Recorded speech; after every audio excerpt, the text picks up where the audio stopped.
Honda machine लानानै 7 जन 8 जन बिनि फेरेंगानि मानसिफ्रा सान हर दंफांखौ दानफायगासिनो दङ आरो ट्राकसे ट्राक ट्रेक्टरजों ट्रेक्टर सान हर रोगागासिनो दङ रायजो राजाया बयबो नुगासिनो दङ फरेस्ट डिपार्टमेन्टआ बेखौ हमनोनो हाया इविक्शननि सायाव बीपीएफ दोलोनि दैदेनगिरि खाम्फा बरगयारिनि गोख्रों बिबुंथि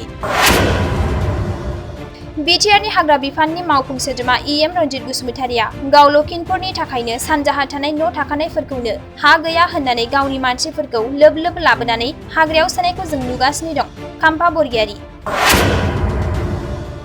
एनकारेजसो खालामदों आरो इएम बिथाङा जिहेतु लखिमपुरनि बे सानजाहा थानाय हा गैया होननानै जायफ्रा हजोंहाय न' दंखायो गावनि मानसिफोरखौ लोब लोब लाबोनानै बे हाग्रायाव सोनायखौ जों नुगासिनो दङ लावख्रिगुरि होननाय देवस्रि बिसिडिसिनि सिङाव थानाय गामिया दैजों खुरखा जानानै थाहैनायखौ जयै रायजो बिसिडिसिनि मेम्बार आरो गावब्राजों रायज्लायनायनि गेजेरजों दै बारनानै हा आवग्रिनानै थानायाव रिलिफ केम्पखौ बानायनाय जादोंमोन फेरेंगाया बुंदोंमोन बेयाव थांनाया खालि बीपीएफनिल' बिथांमोना लावख्रिगुरिनि 22 घरा बीपीएफ सापर्टार पिउरलि बीपीएफ सापर्टार जोङो बिराद मोजाङै सावरायदों हा दंखायो नोंथांमोना फरायसायाव दाथां दंफां लाइफांखौ दादान होननानै जों बिथांमोनखौ बिराद बुजायदों किन्तु बिथांमोनजों बनसुवा नांफानानै दङमोन खाम्फा बरगयारि नांफाना दङमोन आंना स्पष्ट प्रमाण दङ नैजिनै नखरा पिउरलि बीपीएफ होननानै फेरेंगाया सोंखारिदोंमोन बीपीएफ दोलोनि मानसिया थांनानै थानायनि अधिकार गैया बेनिखायनो बिसोरखौ जेरैखि जाया मानो होखारनांगौ पार्मानेन्ट न'बो लुनो नागिराखै जास्ट टेम्परारि दैया जेब्ला जोबगोन अखा हानाया बन्द जागोन अब्लानो गाव गावनि न' फारसे थांफिनगोन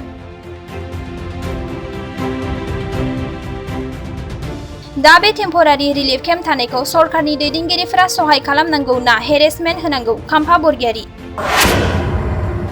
साननै जाबाय लावख्रिगुरि होननाय देवस्रि बिसिडिसिनि सिङाव गामियाव दैजों खुरखा जानानै बिथांमोनहा रिलिफ केम्पआव दङ स्कुलनि फोथाराव रिलिफ केम्पआव दङ नाथाय दुखुनांथावै थांनाय अखानि बेलायाव आरोबाव बे स्कुलनि फोथारावबो दैनिफ्राय बाला फैनानै गासैबो लोमफैजोबनायलाय बिथांमोनहा थानो हायै जादों बेखायनो गामियाव रायलायलायनानै गावबुरा आरो बिथांमोननि मेम्बार बिसिडिसिनि मेम्बार बिथांमोनहा मिटिं लिंनानै बुंबाय जे जोङो गावसिनि गामिनि हा आवग्रिखानाय दैनि सानजाहा रिलिफ केम्पखौ बेवहाय बानायहैदिनि होननायखाय बयबो गामिनि मानसिफ्रा बाहाय थांदोंमोन दा फेरेंगा बिथाङा बुंदों इएम बिथाङा जे बाहाय थांनाया खालि बीपीएफनिल' माबायदि बुंदों बे भाषाया जे 22टा नखरा पिउरलि बीपीएफ होननानै बुंदों थारमाने बीपीएफ मानसिहा थांनानै थानायनि खुनु अधिकारानो गैया बिसोरो पिउरलि बीपीएफ जाबाय नालाय आधा आधि नङा पिउरलि बीपीएफ बाय हार्ट ओंखायनो बिसोरखौ जेरैखि जाया होखारनांगौ बिसोरखौ जेरैखि जाया हेरेसमेन्ट होनांगौ बिनि मकसादा बिनि सिन्ताधाराया दा बे गोसोखौ लानानै बेबायदि साननानै बेबायदि उद्देश्य लानानै बियो बेखौ होखारदों बिराद अयनाय जादों बिसोरो बाहाय पार्मानेन्ट न'बो लुनो नागिराखै बेवहाय जास्ट टेम्परारि बे दैया जेब्ला जोबगोन अखाया जेब्ला बन्द जागोन बिसोर गाव गावनि न'आव थांफिनगोन दा बे टेम्परारि रिलिफ केम्प थानायखौ सरकारा बा सरकारनि मानसिफ्रा दैदेनगिरिफ्रा सहाय खालामनांगौ ना आरो हेरेसमेन्ट होनांगौ आरो बेयाव बिटिआरनि हाग्रा बिफाननि इएम रन्जित बसुमतारिया बुंदों खाम्फा बरगयारिनि आखाइ दं होननानै इएम रन्जित बसुमतारिया मिथिया नामा 15 बोसोर आं हाग्राखौ माबायदि सालायदोंमोन हाग्राखौ सिफायब्ला माबायदि हमथायोमोन आरो मानसिफोरखौ बोरैहाय सहाय खालामोमोन बे खोथाखौ बियो जेबो बुजिया आरो बुंदों बाहाय बीपीएफनि आखाइ दङ आंनि आखाइ दं होननानै बुंदों बियो मिन्थिया जे आङो 15 बोसोर हाग्राखौ सालायदों बे हाग्राखौ सालायनायाव बोरैहाय हाग्रा सिफायनायखौ हमथायोमोन आरो बोरैहाय मानसिफोरखौ सहाय खालायोमोन बे खोथाखौ बियो जेबो बुजिया दा फैयै फैयै मानसिफोरखौ बियो सुथ्रु हिसाबै लायो किन्तु फारसेथिं बियो कनस्पिरेसि खालामगासिनो दङ जे भटखौ जोंनोल' हो UPPLनो हो आरो बे हाखौ ला बेसेबांबा गुवार माने हन्डा मेसिन लानानै 7 जन 8 जन बिनि फेरेंगानि मानसिफ्रा सान हर दंफांखौ दानफायगासिनो दङ आरो ट्राकसे ट्राक ट्रेक्टरजों ट्रेक्टर सान हर रोगागासिनो दङ रायजो राजाया बयबो नुगासिनो दङ फरेस्ट डिपार्टमेन्टआ बेखौ हमनोनो हाया बिनि बिजामादैफ्रा गासिबो माने दंफांनि मिल दङ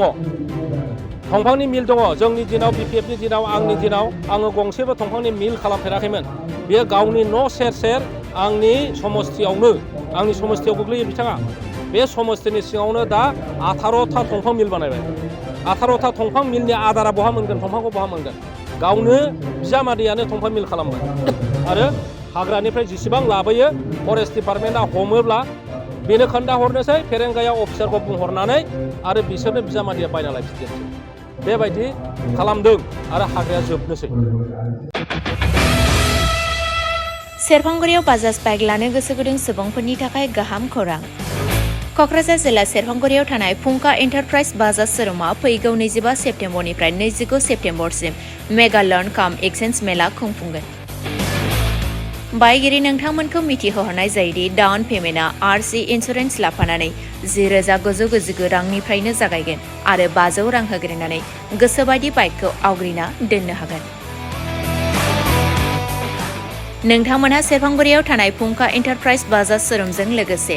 कुसुगाव फेस्टिभ आउटलेट आरो सराइबिल फेस्टिभ आउटलेट ब्रान्च शोरुमावबो खुंफुंजानाय मेगा लर्न काम एक्सचेन्ज मेलायाव फैनानै नोंथांनि लुबैनाय बाजाजनि बाइकखौ लांफैनो हागोन बाजाजनि बाइक सालायनो मोजां मोनग्रा रायजो राजाफोरनि फुंखा एन्टारप्राइज बाजाज शोरुमा लोगोसे मोजां अफारबो लाबोदों बेफोरनो जाबाय 5 लिटार पेट्रल फ्रि गंनै हेलमेट फ्रि केस होनानै बायगिरिफोरनो 2,000 रां केसबेक हरफिननाय जागोन आरो मेगा लर्न काम एक्सचेन्ज मेलायाव बाइक बायगिरिफोरनो 1 बोसोरनि थाखाय 12 खेब फ्रि वाशिं होनाय जागोन